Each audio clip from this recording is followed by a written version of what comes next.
bajo las arenas abrasadoras y aparentemente eternas del desierto egipcio, en Saqqara, la antigua ciudad de los muertos donde la sombra de la pirámide escalonada de Djoser ha marcado el paso de los tiempos durante milenios, yace otra ciudad oculta. Esta urbe no aparece en las guías turísticas. No la comunican avenidas amplias bañadas por el sol. Sus salas no ostentan oro ni frescos que engrandezcan a los faraones. Sus calles son laberintos angostos y agobiantes, tallados toscamente en la roca calcárea que cede al cincel. Su población se cuenta por millones y todos están muertos. En 1850, el arqueólogo francés Auguste Mariette, obsesionado con hallar la necrópolis perdida de los sagrados toros Opis, tropezó por azar con la entrada de estas catacumbas al abrir un bloqueo de arena y piedra. El aire confinado allí durante 2500 años estalló hacia afuera. Era un aire seco y denso, con olor a polvo ancestral, a betún dulce y a una especie de eternidad contenida. A la luz vacilante e incierta de la antorcha de aceite, ante él y sus obreros, se desplegó una visión que desbordaba la comprensión cotidiana. Se alineaban a lo largo de los muros corredores angostos que se prolongaban en la oscuridad durante varios kilómetros. Filas incontables de vasijas de barro, selladas con tapones de yeso, colocadas con orden en nichos tallados desde el suelo hasta el bajo techo. Cientos, miles, decenas de miles. Cada vasija cumplía la función de un ataúd individual.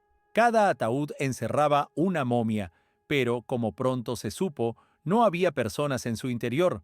Había aves. Este hallazgo sobrecogedor fue apenas la punta de un colosal iceberg. Más tarde se localizaron necrópolis subterráneas similares a lo largo de Egipto, en lugares como Tuna el Gebel, en Abidos y en Kom Ombo. Muy pronto los arqueólogos dejaron de considerar a las momias de animales como simples objetos. Empezaron a medirlas en toneladas y en metros cúbicos.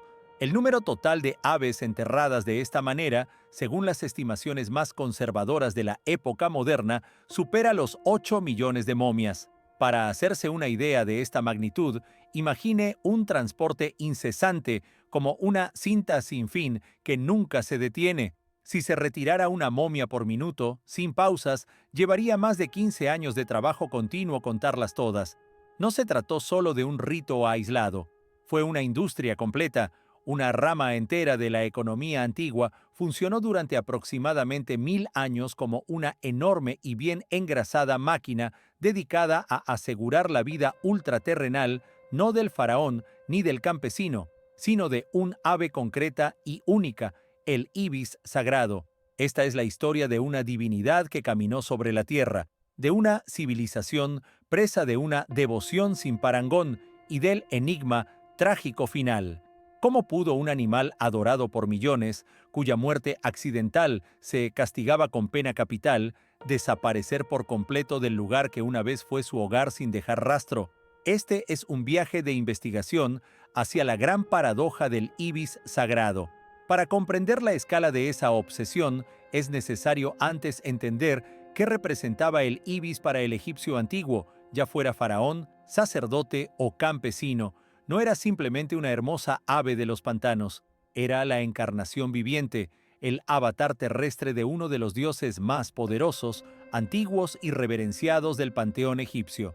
Ese dios se llamaba Tot o Yehuti, como lo nombraban los propios egipcios. Tot no era una deidad de la guerra ni del sol ardiente, cuyo poder se manifiesta de forma evidente y brutal. Su poder era mucho más sutil, aunque igualmente profundo y omnipresente. Era el dios del conocimiento, de la sabiduría, de la contabilidad y de la escritura. Según las creencias, fue él quien, en tiempos primordiales, entregó a la humanidad la escritura sagrada, los jeroglíficos, las palabras divinas. Fue el escriba celestial que, en las salas de los dioses, mantenía la crónica de los tiempos y los destinos, anotando en el pergamino de la eternidad todo lo que fue, es y será.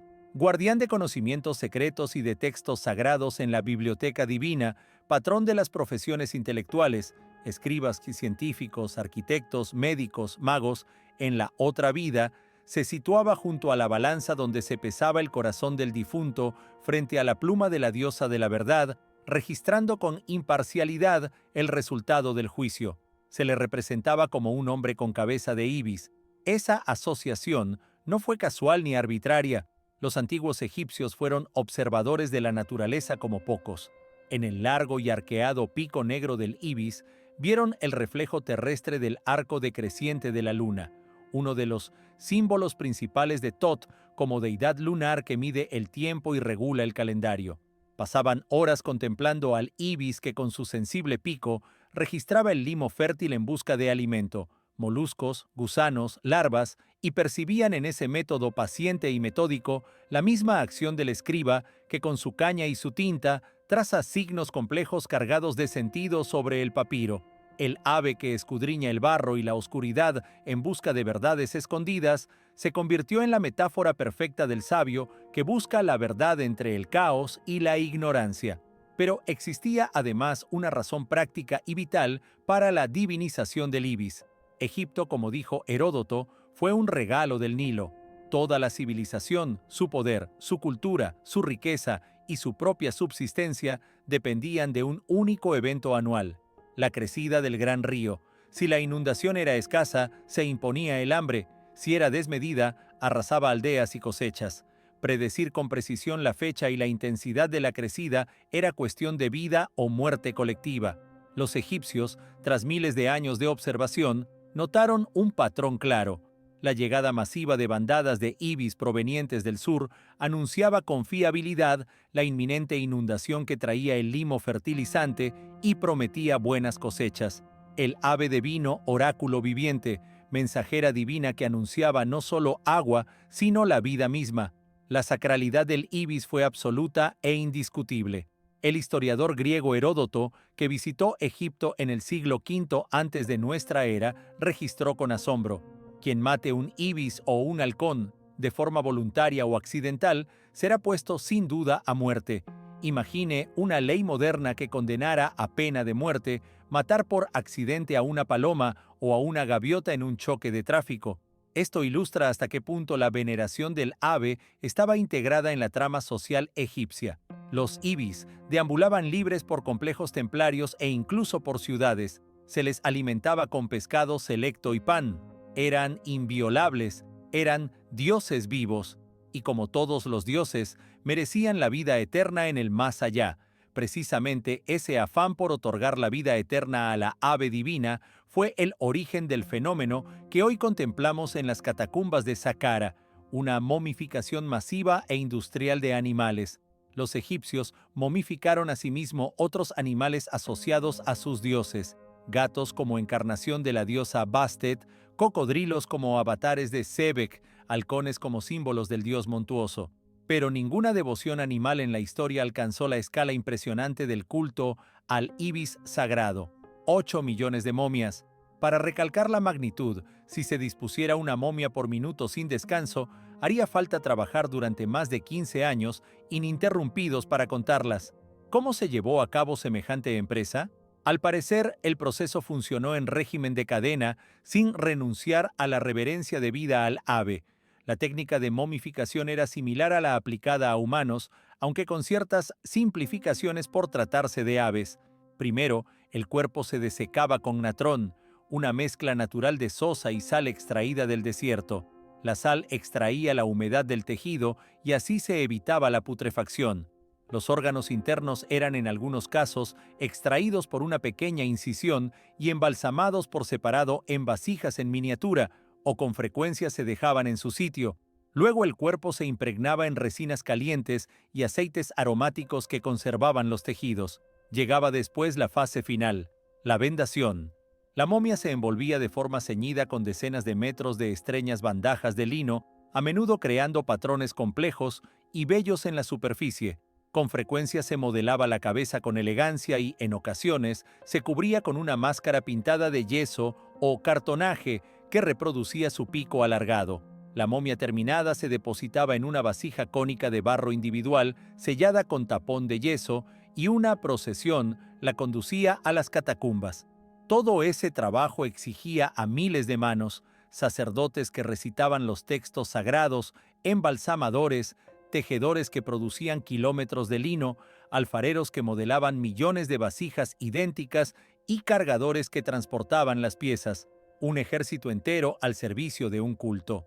La pregunta que inquietó durante mucho tiempo a los científicos fue: ¿de dónde provenían tantas aves, millones de individuos durante siglos? De esa interrogante nació la teoría que parecía más lógica. Los egipcios, eficientes ingenieros y organizadores, habrían creado enormes criaderos, domesticarían al ibis y lo habrían reproducido en cautividad a escala industrial, tal como hoy criamos gallinas. Según esta hipótesis, los templos de Tot no serían solo lugares de culto, sino también grandes incubadoras y polladas, garantizando un suministro constante de materia prima sagrada para los talleres de embalsamadores. El panorama resultaba racional y convincentemente humano: sacerdotes y campesinos transformados en granjeros religiosos que satisfacían una demanda masiva. Sin embargo, la realidad se reveló más compleja, sorprendente e incluso oscura. Para averiguarlo, hubo que mirar dentro de las momias con herramientas que habrían parecido magia a sus artífices. Durante décadas, las momias de Ibis fueron más que nada curiosidades de museo. Abrirlas con fines científicos se consideraba un acto bárbaro y profano, irreversible para el objeto antiguo. A finales del siglo XX y comienzos del XXI, surgió, empero, una técnica revolucionaria: la tomografía computada. El mismo aparato que permite a los hospitales modernos explorar el interior del cuerpo sin una sola incisión, pudo ser aplicado para disecar digitalmente las momias. La momia de Ibis de 3000 años se colocó con cuidado en un escáner médico de última generación y su imagen tridimensional se reconstruyó por capas en la pantalla de un ordenador. Por primera vez los científicos pudieron ver todo: un esqueleto perfectamente preservado, restos de órganos internos, capas de vendajes, incluso huellas de la última comida en el estómago del ave. Los primeros escaneos confirmaron lo ya sugerido por los textos antiguos. La mayoría de las aves no había muerto de forma natural. En muchas rebanadas digitales aparecían vértebras cervicales fracturadas o huesos craneales finos rotos. Se trataba de sacrificios rituales. El ave moría de forma rápida y por lo general siendo joven, para servir como mensajera, como ofrenda a Tot por parte de un devoto peregrino. La gente adquiría una momia ya preparada en el templo, del mismo modo en que hoy se compra una vela en una iglesia para acompañar una plegaria o una petición. Los escaneos mostraron también otra cosa que en apariencia favorecía la idea de la cría en cautividad. Las aves sacrificadas eran, en su mayoría, jóvenes pero ya adultos y sanos, ejemplares en la plenitud de la vida. Parecían muestras ideales. Resultaba lógico suponer que se seleccionaba lo mejor para ofrecer al dios. La verdadera revolución científica llegó con la genética. Un equipo internacional con investigadores de Australia, Canadá y Egipto logró extraer fragmentos de ADN antiguo de docenas de momias de Ibis halladas en distintos enterramientos y pertenecientes a diversas épocas. Esta tarea fue increíblemente compleja. A lo largo de milenios, la molécula frágil del ADN se descompone en millones de fragmentos diminutos y caóticos, pero las tecnologías modernas de secuenciación masiva permiten leer esas piezas y, mediante potentes ordenadores, recomponer porciones significativas del código genético de un ser que vivió en tiempos de los faraones. El objetivo principal de ese estudio ambicioso era poner a prueba, de forma definitiva, la hipótesis de los criaderos. Si los egipcios hubieran criado íbises en cautividad durante generaciones, la diversidad genética de esas aves tendría que ser baja, como ocurre hoy con razas de gallinas o vacas que proceden de pocos fundadores y muestran consanguinidad. Si por el contrario las aves fueran silvestres, su ADN revelaría la alta diversidad típica de poblaciones libres y extensas. Los científicos introdujeron los datos genéticos en superordenadores y realizaron análisis complejos. Los resultados, publicados en la revista científica PLOS ONE, dejaron asombrada a la comunidad académica. El ADN de los ibis momificados mostraba una diversidad enorme, comparable a la de sus parientes salvajes que aún viven en otras partes de África. Fue un veredicto irrefutable. Las aves no habían sido domesticadas sistemáticamente, eran silvestres. Este descubrimiento cambia radicalmente nuestra comprensión del culto al ibis sagrado. Los templos no fueron principalmente granjas, sino centros gigantescos para la recepción y el procesamiento ritual de aves de caza.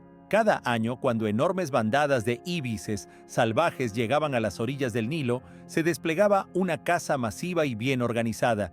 Imagine grupos enteros de pescadores profesionales que tendían kilómetros de redes y miles de aparejos en los pantanos del delta y a lo largo de las riberas, coordinados por sacerdotes que regulaban la operación, establecían cuotas y recibían la captura diaria. No era caza alimentaria común, era una industria sagrada estatal dedicada a capturar deidades vivientes. Ese retrato explica por qué se sacrificaban principalmente ejemplares jóvenes y vigorosos. Eran los más fáciles de atrapar en redes. También aclara hallazgos extraños y a veces casi cómicos registrados por los investigadores al escanear momias. En ocasiones, dentro de un hermoso y costoso paquete de lino, no había más que unos pocos huesos, un manojo de plumas o, en algunos casos, nada más que tierra y palos. Eran falsificaciones. Probablemente en periodos de escasez de íbices silvestres, cuando la demanda de momias por parte de peregrinos excedía la oferta disponible, algunos embalsamadores o sacerdotes sin escrúpulos vendieron imitaciones al creyente incauto. Este detalle revela una semejanza inquietante entre aquel mundo y el nuestro. Aún en lo sagrado había lugar para el engaño comercial. La nueva imagen plantea preguntas aún más profundas y perturbadoras. ¿Cómo pudieron los egipcios sostener durante casi 1000 años un sistema tan implacable sin diezmar por completo a la población de ibis salvajes de la región? Tal vez existieron sistemas complejos de cuotas o restricciones estacionales de captura que desconocemos por ausencia de textos. Quizá los sacerdotes, excelentes observadores de la naturaleza, comprendieron intuitivamente la necesidad de no destruir la gallina de los huevos de oro y regularon la caza para no colapsar la población. O quizá no, puede que su devoción ilimitada, disfrazada de piedad, acabara siendo la causa principal de la tragedia ecológica y espiritual. Llegamos así al núcleo del enigma. Un ave adorada durante 3000 años, cuya imagen adorna muros de tumbas y templos y para la que se instituyó toda una rama de la industria funeraria, ha desaparecido de Egipto. El ibis sagrado, inscrito en los textos como Tresiornis aethiopicus, ha sido erradicado del Valle del Nilo. Los últimos registros fiables de ibises salvajes en Egipto datan de mediados del siglo XIX. Desde entonces, silencio absoluto. El dios se fue de su tierra santa. ¿Cómo pudo suceder?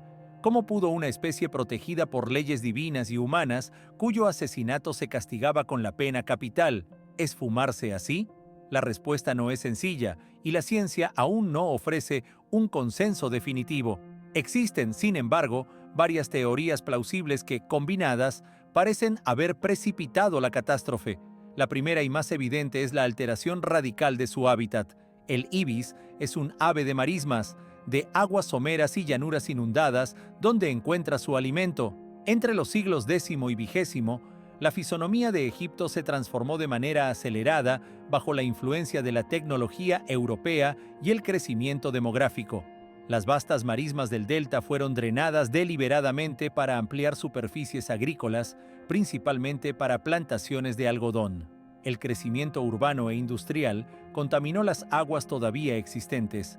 El mundo conocido por el ibis, inmutable durante milenios, comenzó a reducirse como una piel que se encoge. El segundo y posiblemente definitivo golpe lo asestó lo que hoy se considera la mayor obra moderna de Egipto, la construcción de la presa alta de Asuán.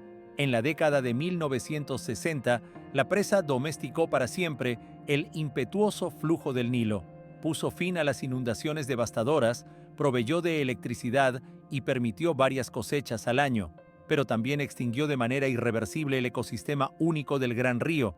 Las crecidas anuales que aportaban limo fértil, zonas encharcadas temporales y vastas planicies aptas para el anidamiento y la alimentación del ibis dejaron de producirse. Ese ciclo natural, sobre el que descansaba la vida del ave y que lo había hecho sagrado a los ojos de los antiguos, se rompió para siempre. El ibis simplemente se quedó sin lugares para vivir y alimentarse.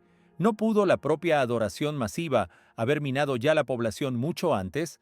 ¿No podría la cacería sacra sostenida durante siglos, incluso si regulada en alguna medida, haber ido agotando el acervo genético y dejado a la población egipcia del ibis tan debilitada que cualquier cambio climático o paisajístico la llevó al colapso? Imagine esa presión persistente.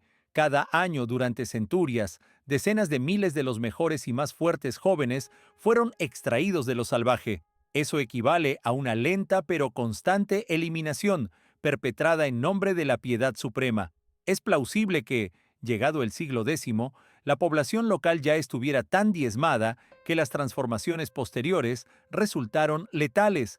En ese sentido, los antiguos egipcios, sin proponérselo y empujados por su devoción fanática, habrían contribuido a la desaparición de su propio dios. Lo más asombroso y, a la vez, más triste de esta historia es que la especie en sí no se extinguió completamente. El ibis sagrado sigue prosperando en otras regiones de África al sur del Sahara. Incluso ha sido introducido con éxito en algunos países europeos como Francia, donde se ha adaptado bien. Pero en Egipto, en la tierra que lo consagró y donde su figura se convirtió en símbolo eterno de la sabiduría y el conocimiento, ya no existe. Hoy, el turista que recorre las ruinas majestuosas de Karnak ve miles de imágenes del ibis en muros y relieves. Puede adquirir una elegante estatua de Tot en una tienda de recuerdos. Puede contemplar una momia perfectamente conservada en el Museo del Cairo, pero nunca volverá a ver el ibis vivo deambulando con elegancia por los shallows del Nilo al atardecer. Ese nicho ecológico y espiritual permanece vacío.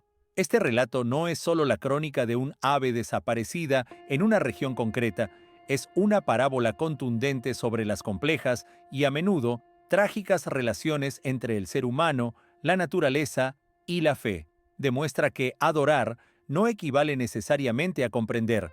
Los egipcios rindieron culto al ibis, pero no llegaron a comprender las dinámicas ecológicas y demográficas que regían su supervivencia. Vieron en él un símbolo divino, pero no la frágil red biológica de la que formaba parte, y al final, la civilización que alzó monumentos eternos de granito no logró preservar la vida de su dios de carne y plumas. Hoy, cuando miramos los cielos vacíos de Egipto, surgen preguntas incómodas y urgentes sobre qué significa la verdadera piedad. ¿Es la devoción ciega a rituales y tradiciones o el respeto profundo y el entendimiento del mundo vivo que nos sustenta? ¿Cuántos más ibis sagrados, cuántas especies y ecosistemas estamos sacrificando hoy sin percibirlo en el altar de nuestros dioses modernos? El progreso, el crecimiento económico, el consumo sin fin, minando con ello las bases mismas de nuestra existencia a largo plazo. Las catacumbas cálidas y antiguas de Saqqara guardan no solo millones de momias de aves, sino una advertencia eterna. Hasta los dioses pueden morir si dejamos de comprender y de respetar el mundo que habitan.